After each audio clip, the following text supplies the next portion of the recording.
Ubutasi bugaragaza yuko Perezida w'Uburusiya Vladimir Putin yamaze gucengera mu Burayi bwose cyangwa no mu bihugu bya OTAN, akaba ari kubiburabuza no kubishyiraho icyugazi mu buryo bwa rwihishwa ibishobora gutuma intambara ya Ukraine hinduka kubera imyanzuro y'ibi bihugu byo mu Burayi byinjiriwe. Uburengerazuba bw'isi buravuga ko bwana Putin intambara yamaze kumunanira, akaba yarahisemo uburyo bwo gushaka kudurumbanya ibintu mu bihugu byo mu Burayi binyuze mu bikorwa by'ubucengezi, bigaba ibitero bya hato na hato ku bindi bihugu, bikaba ari byo kwinjirira abantu. Abandi nabo ariko ngo barasanga ahubwo uburengerazuba bw'isi intambara yaramaze kuburenga ku buryo bwashaka uburyo bwo kwikuramo n'ubwo bwose bigoye. Amakuru aravuga yuko Uburusiya bushaka kurwana na OTAN byeruye, ariko bukaba butatinyuka kwirwanira nayo ubwayo ku mbuga y'urugamba cyangwa se champ de bataille, ahubwo ngo Uburusiya bwahisemo gushoza intambara y'uruvangitirane ku burengerazuba bw'isi. Abantu bivuga yuko abakorera bwana Putin bari kwinjirira Uburayi mu buryo budasanzwe, guhera mu matora y'abategetsi bakuru mu Burayi kugera no kukugaba udutero shuma dutoya, ariko tudurumbanya ibi bihugu mu buryo budasanzwe. Tubahaye ikaze ukurikiye GGO. Mu ivuriro Everlife nahivurije umwijima, mpivuriza n'iby'amabanga y'abashakanye, bankoraho riraka, n'abahanga pe. Mu bijyanye n'iterambere turirimba, abahanga bemeza yuko igishoro cya mbere dufite ari ubuzima buzira umuze. Kuba tubyuka tukinanura tukajya mu kazi gushakisha amafaranga n'ubutunzi, byose tubikesha kugira ubuzima bwiza. Kubera iyo mpamvu ivuriro Everlife rikorera Nyabugogo ku mashyirahamwe ryahisemo kukwegereza ubuvuzi bukoreshejwe imiti yo mu bimera. 100% by'iyi miti yose ikozwe mu bimera biboneka hirya no hino, bikayungururwa neza, bigashyirwa mu dupaki n'amacupa byabugenewe.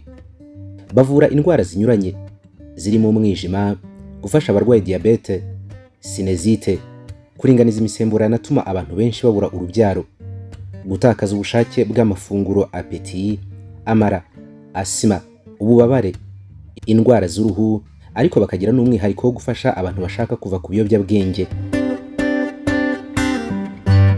Mu gihe wizeye yuko ibimera bishobora kugukiza indwara urwaye, gana muganga muri Everlife, umutekerereze uko urwaye kose ubundi agufashe, cyangwa se umuhamagare kuri 07 80 78 27 30. Iyo muganga amaze kumenya uko urwaye, umutashobora kugusangisha aho waba uri hose mu Rwanda cyangwa mu mahanga, kubera yuko Everlife ikorana na DHL. Ikaze muri Everlife. Nyuma yo kugira ikibazo cy'imisemburo mike, bandangiye ivuriro Everlife, ndarigana baramfasha, icyo kibazo kirakemuka. Nyuma naje kujyana n'umubyeyi wanjye afite ikibazo cya hypertension, ubu ngubu ni muzima. Turi mu Budage imonisha rwagati mu kwezi kwa 10 2023. Hari umugabo umwe ugaragaye muri uyu mujyi ari kwifatira amafoto y'abasirikare ba Leta Zunze Ubumwe za Amerika baba muri uyu mujyi wa Munich mu ntara ya Bavaria, ari naho ingabo za Ukraine zitorezwa gukoresha ibifaru karabutaka bya M1 Abrams. Abashinzwe ubutasi babonye uyu mugabo banze kumushira amakenga kubera icyo ari gufotora abasirikare ba Leta Zunze Ubumwe za Amerika. Muri ako kanya igikorwa uyu mugabo yararimo gukora cyahise gihinduka ikimenyetso shingiro cyo guheraho hakorwa iperereza ry'uko Uburusiya buri gupanga kugaba ibitero bya gicengezi mu Budage. Uyu mugabo nawe ahise ahinduka ukekwaho icyaha kandi mu buryo bukomeye. Amakuru agaragaza yuko uyu ari umuturage w'Ubudage ariko wavukiye mu Burusiya. Icyatahuwe nuko ari magirana ikiganiro gikomeye n'abantu binyuze mu kohererezanya ubutumwa mu buryo bwa code. Abategetsi batandatu bo mu burengerazuba bw'isi mu by'umutekano babwiye ikinyamakuru The Washington Post cyo muri Amerika yuko uyu mugabo yararimo gutanga ibishobora kuba targets mu Budage, birimo n'ikigo cya gisirikare cya Amerika kiri mu Budage mu mujyi wa Grafenwohl. Abantu uyu mugabo yagiranaga nabo ikiganiro nabo mu butasi bw'igisirikare cy'Uburusiya nk'uko byaje gutangazwa. Amazina ye ni Dieter Schmidt, imyaka 39.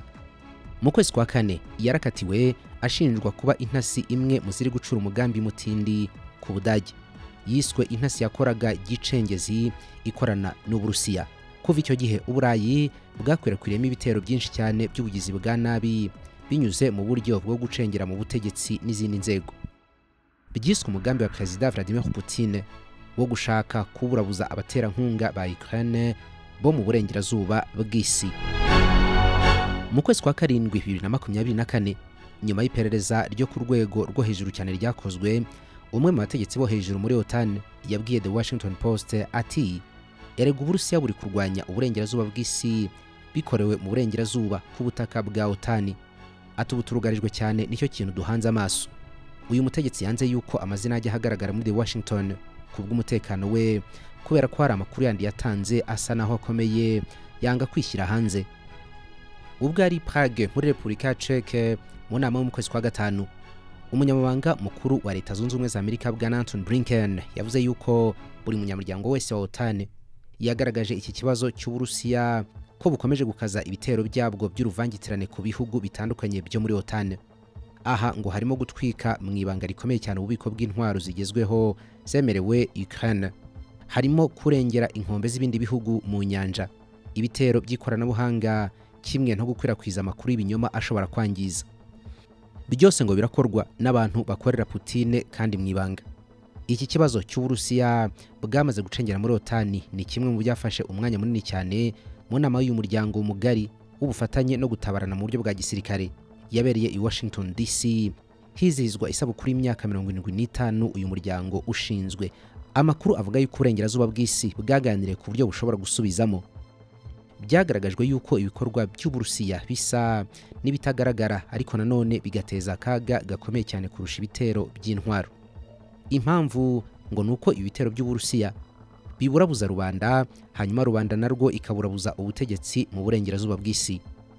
Mu kwezi kwa kane mu Bwongereza, abagabo 4 bahamijwe ibyaha byo kugaba ibitero byo guteza inkongi ku bubiko bw'inkunga yari igenewe Ukraine buri i Londres mu murwa mukuru. Ubutegetsi mu Bwongereza bwatangaje ko iki gitero cyatewe inkunga n'ubutegetsi bw'Uburusiya, ariko by'umwihariko mu rwego rw'ubutasi. Mu ntangiriro z'ukwezi kwa gatanu uyu mwaka, uruganda rucura intwaro mu murwa mukuru w'Ubudage Berlin rwa DHL rwafashwe n'inkongi y'umuriro ruragurumana. Abakoze amaperereza bemeje yuko ubutasi bw'Uburusiya ari bwo biri inyuma binyuze mu gushyira abakozi babwo b'abahanga muri uru ruganda. Muri Pologne nanone n'ubundi mu ntangiriro z'ukwezi kwa gatanu, hanze gatoya y'umurwa mukuru Varsovie, hagabwe igitero cy'inkongi ku nyubako nini cyane y'ubucuruzi. Inyubako yarakongotse burundu biratinda. Nyuma yaho gatoya, polisi y'iki gihugu yataye muri yombi abagabo 9 bashinjwa kuba bari mu itsinda rigari kandi ry'ibanga ry'Uburusiya rigamije kudurumbanya uburayi bwose binyuze mu gukongeza ibikorwa remezo bitandukanye bigafatwa n'inkongi. Binavugwa yuko ngo hari hashize iminsi iri tsinda rinatwitse uruganda rw'amarangi rwa Rockro ndetse n'ububiko bwa IKEA bwo muri Lithuania. IKEA ni uruganda hambavu mu Burayi rutunganya ibikoresho byo mu rugo cyane cyane nk'intebe cyangwa se ibindi bintu bivuye mu mbaho n'ibindi bikoresho byinshi. Mu kwezi kwa gatandatu uyu mwaka nanone, polisi yo mu Bufaransa yataye muri yombi umugabo ufite ubwenegihugu bwa Ukraine n'ubw'Uburusiya arimo gupanga kugaba igitero. Byari nyuma yuko bari bamufatanye devices cyangwa utwuma dutandukanye twari tugiye gukoreshwa mu guteranya ibisasu. Izi device cyangwa utwuma twari turi mu cyumba cya hoteli yakodeshwaga i Paris mu Bufaransa. Kugira ngo bimenyekane nuko hari ikintu cyaturikiye mu cyumba cye mu buryo butunguranye. Muri uko kwezi kwa gatandatu kandi, Minisitiri w'Intebe wa Repubulika Czech Bwana Petr Fiala yavuze yuko umugabo ukomoka muri Amerika y'Amajyepfo yafashwe agerageza kugaba igitero ku bubiko bwa Zabis i Prague. Yaragiye gutwika ububiko mu buryo bwa burundu. Amakuru ashyizwe hanze yemeza yuko uyu mugabo yakoreshwaga n'intasi z'Uburusiya. Uburusiya ngo buraburabuza Uburayi binyuze mu ikoranabuhanga. Mu mpera z'ukwezi kwa kane uyu mwaka, indege ebyiri z'ikompanyi ya Funair zari ziri mu kirere nuko birangira zitegetswe gusubira aho zaturutse. Byatumye zitagwa ku kibuga cy'indege kiri mu mujyi wa Tartu muri Estonia. Ibyo byatewe n'uko ikoranabuhanga rya GPS ryari ryinjiriwe cyane n'abantu bivugwa yuko ari abakozi b'ubutasi bw'Uburusiya. Systeme z'ikoranabuhanga iyi kompanyi ya Funair ikoresha mu ngendo zayo zari zangijwe, bituma isubika ingendo zose yari ifite mu gihe cy'ukwezi ishakisha indi systeme yo gukoresha byihuse. Nyuma yo kugenzura icyabaye, ubutegetsi bwa Finland bwavuze yuko ibi byose byatewe n'Uburusiya bwinjiriye imiyoboro y'itumatumanaho mu nzira z'indege. Hari inyandiko z'ibanga z'Uburusiya byemezwa yuko ubutasi bw'umwe bw'Uburayi bwaguyeho ngo bwemeza yuko zigaragaza yuko Uburusiya bufite umupango mugari wo kwinjiza abantu benshi mu bikorwa byabwo bigamije kudurumbanya Uburayi ibisa n'iterabwoba. Izi nyandiko zigaragaza yuko mu kwezi kwa karindwi 2023 abacurabwenge ba Kremlin ngo bize kuri profile z'abantu barenga 1200 zo kuri Facebook. Aba bantu ngo bari abakozi bo mu nganda ebyiri zo mu Budage zikomeye cyane za Arbis na BASF ziri muri Ludwigshafen. Mu gukora ibi ngibi Uburusiya ngo bwari buri gushaka abakozi muri aba ngaba bashobora kwinjirirwa hanyuma bagahabwa amafaranga n'ubufasha bwose kugira ngo bateze imivurungano. Aba bacurabwenge b'Uburusiya ngo bakoze inyandiko ndende muri Excel cyangwa se Excel sheet zo gusesenguriraho profile ya buri mukozi wese. Harebwaga umukozi wese ushobora no kuba yarashyizeho poste irwanya leta, irwanya gahunda y'abimukira cyangwa se uwanga ibitekerezo by'abanya-Ukraine. Mu ruganda rwa BASF rutunganya ibinyabutabire hari umwihariko, hibanzwe cyane ku bitekerezo n'imyitwarire y'abakozi b'uru ruganda ku bijyanye n'ifungwa rya bimwe mu bikorwa remezo byarwo mu bihumbi 2023 bitewe n'uko ikiguzi cyo gutunganya ibintu cyari cyatumbagiye, harimo n'izamuka ry'ikiguzi cya gaze y'umwimerere, ibyatumye abakozi 2600 batakaza akazi by'ako kanya.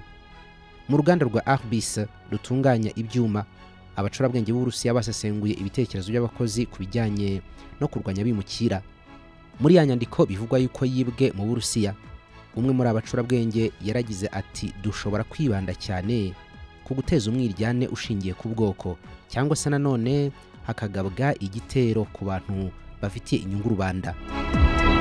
Abategetsi bo mu Budage batangaje ko batazi neza niba ibi bintu byarabereye mu ruganda rwa BASF cyangwa muri Arbus bifite ahantu bihuriye n'Uburusiya, ariko bafata ibikorwa byose by'Uburusiya nk'ikintu giteje akaga gakomeye cyane, ndetse ko bazi yuko Uburusiya bukoresha imbaraga z'umurengera ku mbuga nkoranyambaga mu gushakisha abantu babukorera nk'intasi kimwe no gushyira mu bikorwa imigambi yabwo.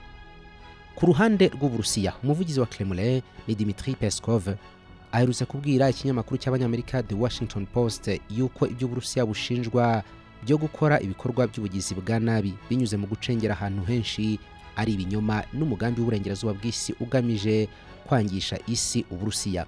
Ati ibyo bintu by'ibirego bimeze gutyo nta kintu na kimwe bishingiraho, ibyo bavuga bashingiraho ni ibinyoma gusa. Ubwo Uburusiya bwatangizaga ibitero byabwo kuri Ukraine mu bihumbi 2022, amagana y'abantu bikekwa yuko baba ari intasi z'Uburusiya barirukanwe mu bihugu bitandukanye byo mu burengerazuba bw'isi. Hari mu mugambi wo kubuza Uburusiya kuba bwagaba ibitero bitunguranye muri ibi bihugu. Gusa ariko nanone ubu abategetsi muri OTAN batangaza yuko Uburusiya bukomeje gukora ibishoboka byose ngo bubone abantu bukoresha binyuze ku mbuga nkoranyambaga.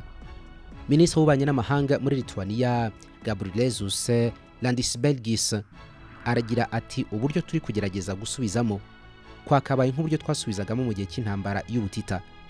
Ati gusa ariko nanone ntabwo aribwo buryo Uburusiya buri gukoresha muri iki gihe. Imbuga nkoranyambaga ubwazo zitanga icyuho n'amahirwe yo kubona abantu babufasha mu bikorwa byabwo batavunitse cyane. Ati bivuga yuko bitakiri ngombwa kohereza umuntu wabwo muri OTAN kandi bwabasha kubikora binyuze kuri internet gusa. Aba bantu bahabwa akazi n'Uburusiya ngo biganjemo abimukira, abantu bafite ibitekerezo birwanya imigambi y'uburengerazuba bw'isi muri Ukraine, cyangwa se abandi bantu bavukijwe amahirwe yabo kubera politike iriho mu Burayi. Abo bashobora kuba abanyabyaha cyangwa se abantu bumva yuko guhabwa ibihumbi 2 by'amayero kugira ngo bakorere Uburusiya ari igitekerezo cya nyacyo kandi cyiza. Abategetsi mu Burayi bavuga yuko mu gihe Uburusiya bwaba bugeze ku mugambi wabwo wo kudurumbanya Uburayi ngo byahita bibuha amahirwe yo kujya hejuru cyane muri intambara yo muri Ukraine. Mu nkuru yacyo ikinyamakuru cy'abanyamerika CNN cyo gitangaza yuko Uburusiya bushaka kurwana na OTAN ariko bukaba bwaranze kubikorera ku mbuga y'urugamba, ahubwo buhitamo gukora intambara y'uruvangitirane cyangwa hybrid war. Ubwo wa mugabo wari ugiye gutwika ububiko bwa bus muri Prague muri Repubulika ya Czech atabigeragaho agahita atabwa no muri yombi, ngo ntabwo byakuriye amaso n'ibitekerezo bya benshi. Gusa ahubwo Minisitiri w'Intebe wa Czech Petr Fiala yatangazaga yuko bishoboka cyane ko Uburusiya aribwo bubiri inyuma.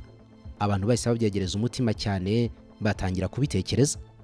Icyo kintu yarashinje Uburusiya cyabaye nko kuvuza intabaza mu burengerazuba bw'isi, nuko abategetsi benshi mu by'umutekano bahita bakubita agatima ku bikorwa nk'ibi ngibi bimaze iminsi bigaragara mu Burayi mu mezi ya vuba ahangaha. Ibi bikorwa ntabwo byari bisanzweho mbere y'itangira ry'intambara yo muri Ukraine. Bya bitero bitandukanye byapanzwe mu bice bitandukanye birimo n'Ubwongereza, Ubufaransa, Ubudage, Polonye n'ahandi. Byongereyeho ibitero bikaze cyane by'aba hackers, ba bantu biba amakuru ikoranabuhanga muri mudasobwa n'ibindi bikorwa by'ubutasi byatangijwe mu bihugu bitandukanye mu bumwe bw'Uburayi. Uretse ibyo kandi ngo Perezida w'Uburusiya Vladimir Putin yanateguye umugambi mugari wo kudurumbanya Uburayi binyuze mu guha inzira abashaka ubuhungiro baturutse mu bihugu bikennye kandi abo ngabo bafite umutima wo kugira nabi cyangwa kudurumbanya ibintu n'ubundi. Uyu mugambi awuhuriyeho n'inshuti ye ikomeye cyane Alexander Lukashenko utegeka Belarusi. Mu minsi ishize hari umuntu bivugwa yuko yatorotse igisirikare cy'Uburusiya wabonywe yarasuye muri Espagne ahasiga ubuzima. Hari kandi umutegetsi ukomeye cyane utavuga rumwe n'Uburusiya wahungiye muri Lithuania uherutse kugabwaho igitero akubitwa inyundo inshuro nyinshi. Ibi bitero n'ibi bikorwa bya hato na hato bitangwa mu rugero, ariko hari ikindi kintu kimwe bihuriyeho byose. Icyo kintu bihuriyeho ni izina ry'Uburusiya. Hari amakuru y'ubutasi yemeza yuko Uburusiya bwamaze kwinjira za guverinoma nyinshi cyane zo mu Burayi, bikaba byaratumye abategetsi benshi bari bariho bisanga bari guhinduka, ndetse abari bari muri opposition bakisanga aribo bicaye ku butegetsi. Ni ibyakozwe n'inzobere zakoze amasesengura zikavuga yuko intambara iziguye Uburusiya bwasoje ku Burayi n'uburengerazuba bw'isi muri rusange ari intambara ikaze y'uruvangitirane, iyi bita hybrid war. Uburusiya nta gitero n'iki na kimwe bwigeze bwemera yuko ari bwo bukiri inyuma. Gusa CNN y'Abanyamerika itangaza yuko Perezida Vladimir Putin yabisobanuye neza, avuga yuko abona intambara yo muri Ukraine nk'agace gato cyane k'amakimbirane yagutse ya OTAN yashoje ku Burusiya. Uyu mutegetsi w'Uburusiya abona amakimbirane yo muri Ukraine nk'intambara iziguye OTAN yashoje ku gihugu cye. Mu gihe Uburusiya bumaze iminsi butera intambwe ndende ku mbuga y'urugamba, ndetse n'uburengerazuba bw'isi bukaba bwariyemeje kongera inkunga buha Ukraine, Putin nawe ngo yakajije cyane ibikorwa byo gukoresha abantu be agacengera mu bihugu byinshi byo mu Burayi ku buryo batangira kubona ibihugu byabo nk'ibihugu bidasanzwe. Ni ibitero bya hato na hato, byaba ibyo ku butaka cyangwa ibyo kuri internet, ari nabyo bikomeye. Rod Thornton, mwarimu mukuru wigisha ibya gisirikare muri King's College London mu Bwongereza, avuga ko hari ibikorwa bya gicengezi bikomeje kwiyongera cyane kandi bigaterwa inkunga n'Uburusiya. Ibi ngo ntabwo ari ibintu bya vuba ahangaha, ahubwo Uburusiya ngo bwagabuye amayeri yabwo yo kwinjira OTAN aho kujya mu ntambara yeruye nayo, kubera yuko ngo ishobora kubusenya byihuse aramutse ari intambara yo ku butaka. Uyu mwarimu muri kaminuza atuye n'umwe mu migambi y'igisirikare cy'Uburusiya imaze igihe kinini cyane wo kwirinda gusakirana byeruye na OTAN ku mbuga y'urugamba, kubera ko gishobora gutsindwa iyi ntambara n'inzego za OTAN. Ati icyo bari gukora rero ni ibikorwa bidasanzwe, ariko bivuze ikintu kinini cyane, ariko nanone bikaba bitatuma OTAN nayo yinjira mu ntambara byeruye n'Uburusiya ikoresheje ingingo ya 5. Iyo ngingo ya 5 mu masezerano ya OTAN ivuga yuko igitero ku gihugu kimwe kinyamuryango ari igitero cyose kuri OTAN. Iyi ngingo imaze gukoreshwa inshuro imwe gusa, yakoreshejwe nyuma y'uko Leta Zunze Ubumwe za Amerika zigabweho igitero cy'iterabwoba cyo ku itariki ya 11 y'ukwezi kwa 9 2001. Ni ibitero byakozwe na Al-Qaeda. OTAN yahise ihagurukana imizi n'imiganda ijya kurwanya iterabwoba, War on Terror. Bwana Thornton avuga yuko amayeri y'Uburusiya yo kugaba udutero shuma n'ibikorwa bidasanzwe azatuma Uburusiya bubasha gucamo ibice OTAN, kubera ko nta blueprint igaragaza uburyo OTAN yasubizamo bapfa kubona. Ati OTAN ikora gusa iyo abanyamuryango bose bunze ubumwe bagakorera hamwe. Ntabwo byaba ari ibintu byiza igihe Amerika, Ubwongereza wenda n'Ubufaransa byakwemeza kurwana n'Uburusiya byonyine mu gihe ibindi bihugu byo byaba byabyanze. Naho Nicole Volkov, umushakashatsi w'Umurusiya mu kigega cy'ibitekerezo cya Institute for the Study of the War, avuga yuko intego nyamukuru y'Uburusiya muri ibi bikorwa ari uguca intege gahunda yo koherereza Ukraine ubufasha bwa gisirikare. Mu yandi magambo ngo Putin yakoze ibishoboka byose kugira ngo yinjirire Uburayi hafi kubusenya, ariko mu yandi magambo ubundi ni ugusenya OTAN mu by'ukuri, ni no kugira ngo ace intege imbaraga za OTAN muri Ukraine. Turabashimiye, nimugire ibihe byiza, mwakoze kubana na GGO. wagize neza gushinga business no gutanga akazi ku bantu benshi, ariko uhora unaniwe cyane kubera kwakira za raporo za buri kantu kose, izindi ntizinakugereho, aho wenda siyo mpamvu kuyobora ikigo bigenda birushaho kukuvuna. Nawe se ngo igihe abakozi bagereye ku kazi, gupanga imishahara yabo, ibikoresho n'ububiko cyangwa logistique, abakora amasaha y'ikirenga n'abatayageza, ibigenda ku bakozi bya buri munsi, imodoka zawe zijya mu kazi no kuri terrain, impushya n'ibiruhuko by'abakozi abakoreye kuri terrain utazi niba bagiye cyangwa se bagarutse, izi raporo ni nyinshi cyane. Wakongeraho imikoreshereze ya petty cash, ni ibintu bikugora cyane. Umva inkuru nziza, Infinity Tech Solution yagukoreye system yagufasha kugenzura neza ikigo cyawe uko cyakabaye, guhera ku bakozi bose n'ibikoresho by'ikigo kugera ku buryo bw'imishahara, inagenzura abanyamigabane n'aba bantu ukoresha mu buryo budahoraho cyangwa abanyabiraka. Aho iyi system ibera kandi ari surohazi, inahuriza hamwe ubundi buryo bwose bwagenzuraga imikono y'abakozi bawe nka fingerprint cyangwa face detection, kandi aho waba uri hose nuko waba wifite kose, iyi system yakugeraho byoroshye cyane. Waruzi n'ikindi se? Si ngombwa ngo wishyure igiciro cyose cy'ifatabuguzi rya system. Ushobora kuvugana na Infinity Tech Solution ukishyura igice cy'ifatabuguzi, ubundi mukavugana uburyo uzajya wishyura amafaranga makeya kandi mu byiciro. Karibu rero, duhamagare kuri 0798 73 53 cyangwa ubandikire kuri email yabo ni info@infinitytech.rw. Umvi imibare, miliyari 3,300,000 by'abaturage b'isi bakaba 70% by'ikiremwa muntu cyicaye ku mubumbe. Mu buryo bumwe cyangwa ubundi, aba bantu bashobora kuvugana cyangwa bagahura byoroshye, bikorwa n'ihuzanzira rya internet. Mu Rwanda naho byabaye nk'ubuzima, hejuru ya 30% bahuriye mu ruziga rumwe rw'ihuzanzira rya murandasi. Ikigo cyagenzuye ibingibi neza ni Infinity Tech Solution. Ikimara kubona ibingibi, Infinity Tech Solution yaguhuje n'isi yagutse mu buryo bw'ikoranabuhanga. Ibijyanye na murandasi, ihuzanzira ntibyerekeranye naryo, ikoranabuhanga rya mudasobwa, ubusesenguzi bw'amakuru n'ububiko bwayo, systeme z'ikoranabuhanga n'ibindi byinshi cyane, ni muri Infinity Tech Solution wabariza n'abanyamwuga. Kubaka mobile app, imbuga z'ubucuruzi nka e-commerce, kubaka imbuga z'amakuru, imbuga z'ibigo bya leta n'iby'abikorera, kurinda ububiko bw'amakuru, gusesengura systeme zihuzanzira nk'ikoranabuhanga, kongera ubushobozi bwa systeme ibigo bikoresha, n'ibindi bigiye bitandukanye byose wabibariza ahangaha muri Infinity Tech Solution. Bahamagare kuri 0798 73 5385 no kuri 0723 5873.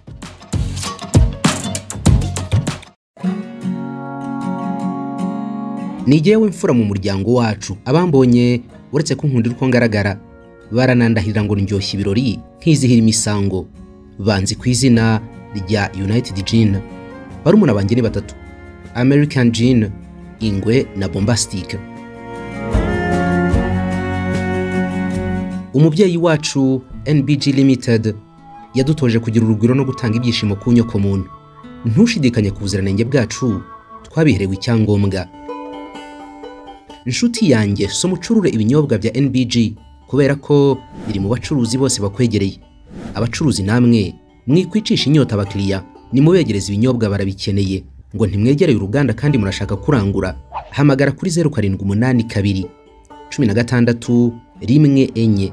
Niba uri nakure turagutwaza. Icyitonderwa, ntibyemewe kunywa inzoga ku muntu wo munsi y'imyaka 18, kandi n'abazinywa tunywe mu rugero. Kirazira kandi ku mubyeyi utwite.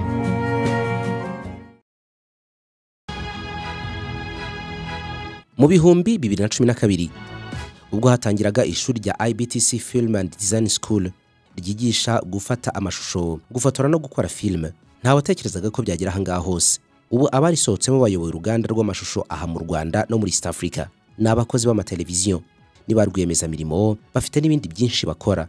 Abangabo bose bigaga bicaye mu ishuri imbere ya mwarimu. Ubu noneho IBTC Film and Design School yabise ku rundi rwego, iri kwigisha benshi vuba kandi neza kurusha mbere.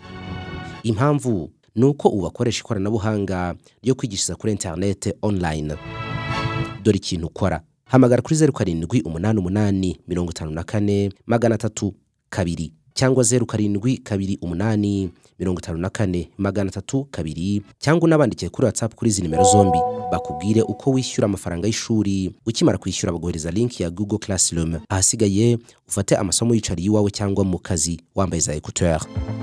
Bakwigisha buri bwoko bwose bwa za software bakoresha mu majwi n'amashusho. Bakwigisha kandi gukoresha kamera mu buryo bwose. Wanasura urubuga rwabo rwa wa eshatu ibtcfilmschool.ac.rw.